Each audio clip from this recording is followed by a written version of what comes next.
Entrevista Venevisión. Líder en opinión. Por tu canal independiente, Venevisión. Amigos, bienvenidos a Entrevista Venevisión. Hoy recibimos a nuestra invitada Esther Chiaro. Ella es constituyente. Bienvenida. Gracias, Lirio. Muchas gracias a Venevisión también por la oportunidad de compartir algunas ideas. Forma usted parte de esa comisión que se encuentra en la fase preparatoria de la ley contra el odio y la intolerancia. Va a ser sometida a debate, a usted le corresponde a la región centro-occidental. ¿Qué pretende esta ley? ¿Va a ser aplicada en iguales condiciones a opositores y a oficialistas? Claro, porque no es una ley para un sector político, ni para una retaliación, no. Es una ley que pretende regular una materia que nos preocupa muchísimo. Quienes hemos sido víctimas de intolerancia y odio, sabemos que es una semilla que está comenzando a estar en el país y que no podemos permitir que eche raíces para nadie. No puede ser que en un país que ha tenido una tradición de puertas abiertas para todas las ideologías, para todas las razas, para todas las nacionalidades, hoy se pretenda discriminar a nadie por una posición política, por color de piel, por su condición social o económica. Eso es inaceptable.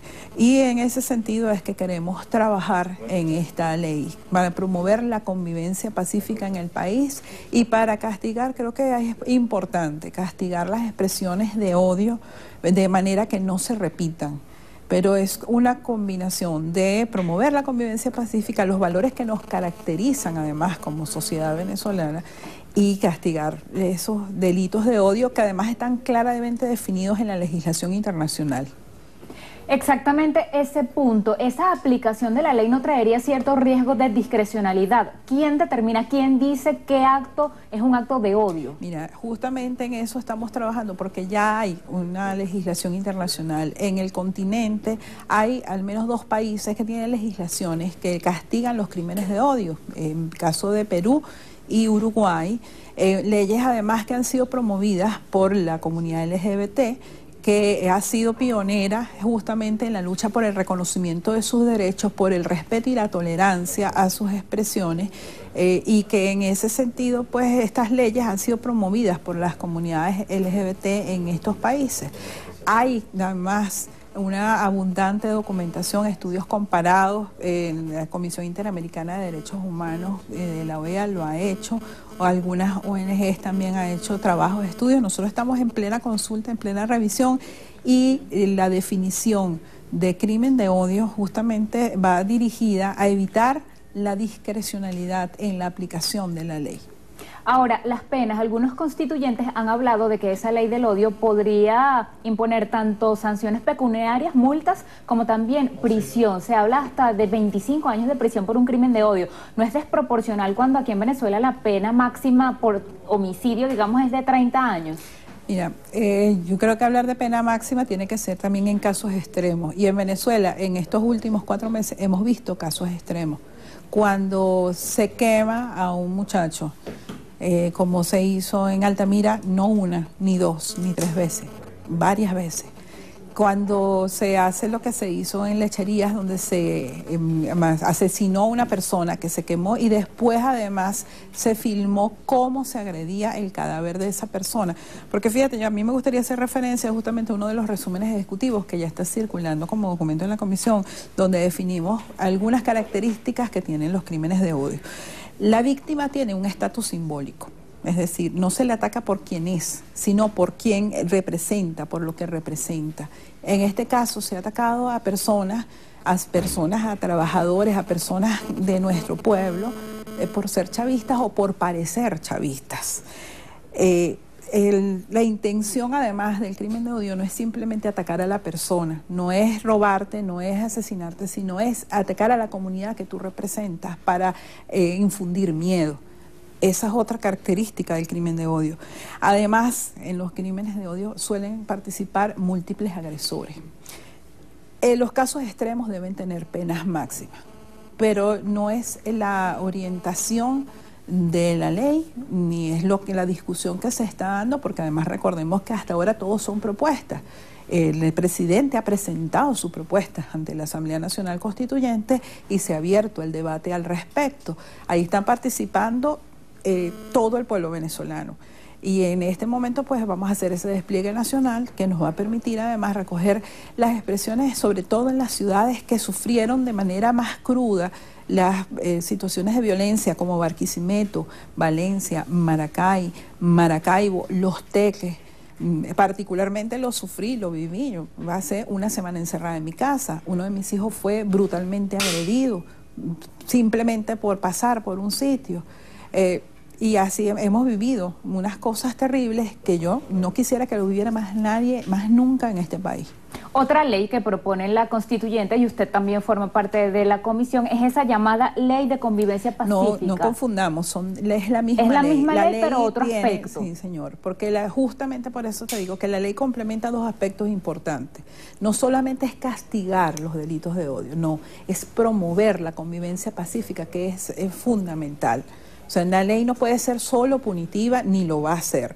De hecho, ya en la propuesta que hace el presidente de la República se establece la necesidad de políticas públicas dirigidas específicamente a la promoción de la convivencia pacífica, los valores de tolerancia, de respeto, de solidaridad, de fraternidad, que además son lo característico de nuestra sociedad. Es la misma ley que se denomina Ley para la Convivencia Pacífica y contra los delitos de odio e intolerancia. Un nombre un poco largo, pero que tiene y resume los dos aspectos fundamentales de lo que se quiere. Queremos paz, pero una paz que tenga justicia. Y para eso hay que promover los valores, pero también castigar a aquellos que han promovido el odio, la intolerancia, que han cometido delitos relacionados con ese odio y esa intolerancia. Se habla de que contemplaría regular de alguna manera las redes sociales y hasta las cadenas de WhatsApp. Mira, te agradezco esa pregunta porque yo quiero señalar muy claramente en mi intervención en la plenaria la semana pasada hice referencia a las cadenas de WhatsApp como ejemplo de la intolerancia que se ha desatado en el país. Un diario de circulación nacional que ha caído en un periodismo vergonzoso y manipuló esa parte de la intervención diciendo que yo había propuesto hasta regular las cadenas de WhatsApp, cosa que es absolutamente falsa. Ahora, en el tema de las redes sociales, claro que tiene que haber regulación. Y pongo dos ejemplos de legislaciones que estamos revisando que tienen regulación para las redes sociales en Alemania y en España. En España tienen sanción pecuniaria y también tienen sanción de prisión las expresiones que faltan el respeto a la autoridad o que promueven contravalores.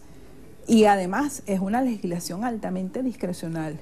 En Alemania se acaba de aprobar también una legislación que promueve no solamente eso, sino que obliga a las empresas proveedoras del servicio, como Twitter, Facebook, a que eliminen los mensajes y en un plazo perentorio para que esos mensajes no sigan circulando.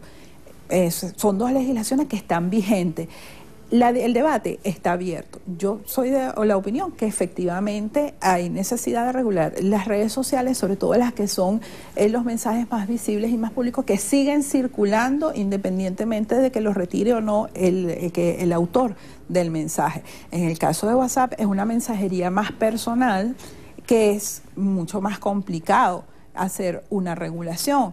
Ahora, la compañía debe tener también un mecanismo que te permite bloquear, que como lo tiene efectivamente ya. A eso le iba a preguntar, ¿cómo hacer para que esta regulación no solape, por ejemplo, el derecho a la intimidad, a la inviolabilidad de las comunicaciones o a la libertad de expresión?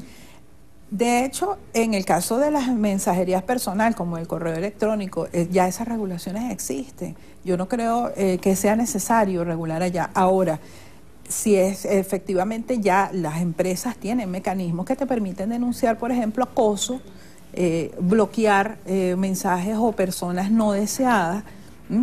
En el caso de las redes que tienen mensajes públicos, Facebook, Twitter, Instagram, que son otro tipo de manejo, es necesaria la regulación. Yo creo que definitivamente es necesaria la regulación y efectivamente los mecanismos existen. Las legislaciones que ya existen en el mundo justamente se plantean el respeto a esos principios de la privacidad, de la intimidad, del derecho que tienes tú a preservar tus mensajes y tu entorno, con la necesidad de regular mensajes que pueden incitar al odio, a la guerra, a la violencia o a la intolerancia. Es un tema que da para mucho, pero no Por quiero supuesto. despedirla sin que nos hable sobre esa reunión que tuvo el ministro de Comunicación e Información, Ernesto Villegas, con representantes de las radios, de las radiodifusoras. Mira, yo saludo mucho la iniciativa del ministro Ernesto Villegas de sentarse directamente con la Cámara de la Radiodifusión, que representa un grupo importante de las radios. Yo soy trabajadora de la radio y creo firmemente en la necesidad de fortalecer los medios del país, no solo los medios privados, los medios alternativos y comunitarios que tienen un espacio ganado, y es otra tarea que es pendiente para la constituyente, garantizar la equidad en el acceso al espacio radioeléctrico